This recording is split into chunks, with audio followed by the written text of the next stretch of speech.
Hey, calculus class. Um, I got an email, nice work, that the person said, "Hey, I'm not super getting the area between two curves quite yet. Can you just do a problem for me?" So I thought, you know what? I'll just do it for everyone. I haven't been there. I know I'm gonna be there tomorrow, you guys. Ugh, not feeling that good. Um, so let me just at least though take you through number three because I did number two, and um, so I'll just do that. So I have number three here. So um, it's nice on these to kind of have a picture of what you're doing.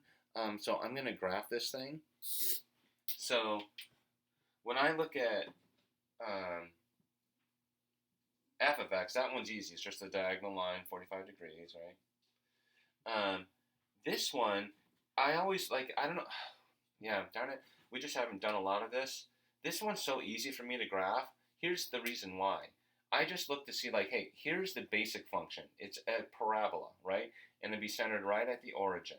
But the only thing is it's a negative parabola. So do you think it's going to be concave up? No. All of its y coordinates are going to have that negative sign slapped on them. So it's going to be actually pointing down.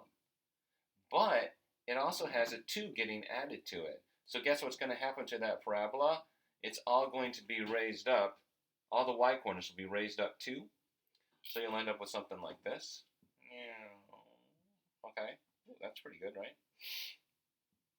Okay, so where's the area between the two curves? Well, here it is right here, right? Let me see if I can make it visible. Bam. Yeah. Bam. Okay. So that's the area between the two curves. And you can figure out that area just by doing what I said when I was actually there this week, which was you just integrate top minus bottom. Okay, that's all I ever think of. The reason it works is because as a cat, well, let me just do this part because I want to. If you're having trouble understanding this, doing some stuff that's below the x-axis, it's not going to do you any favors. But if I look over here, can you folks see that the area between the two curves is you can get it by think of it like this.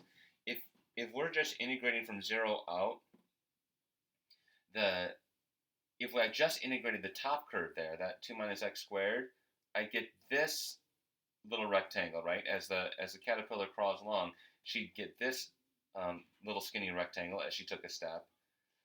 But that's not the area between the two curves, is it? You got to knock off this little bit right here. So how do you do that? Well, just subtract the area under the bottom curve, and then you're left with the area between the two of them. Okay?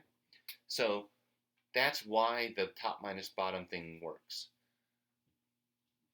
So I already know what my integrand looks like. It's just going to look like this. My top curve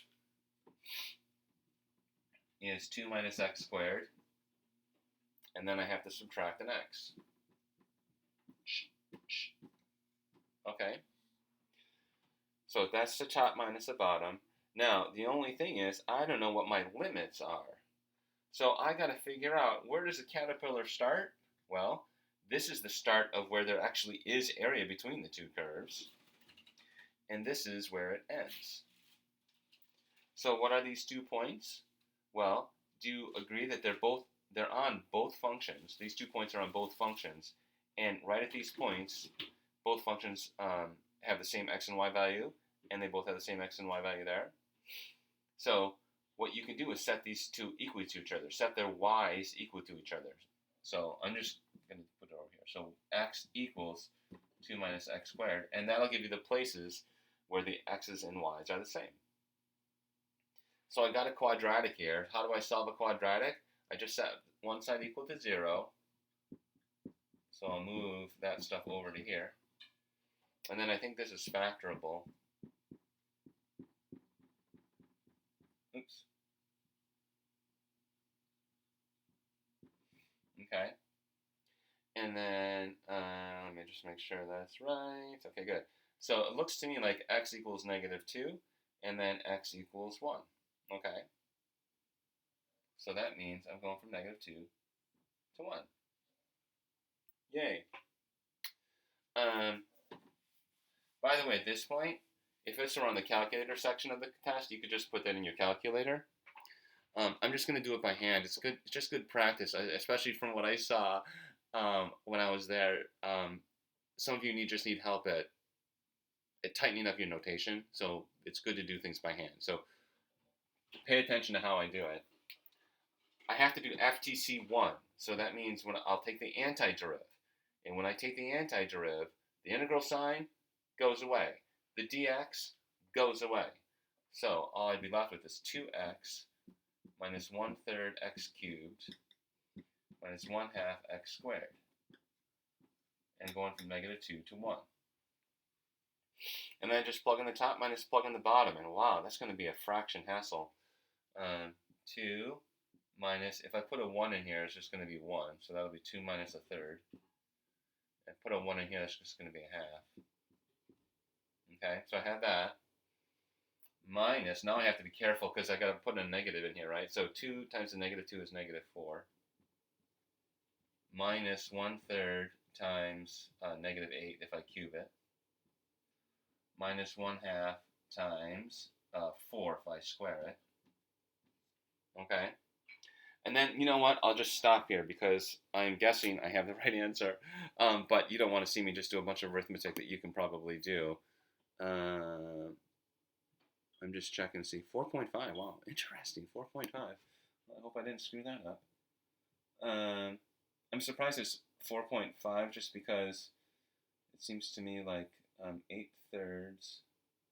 That's going to be 7/3. Maybe I did screw something up. Anyway, I'll check it and whatever. But if this is right, then that is how you do it, okay? I hope that helps.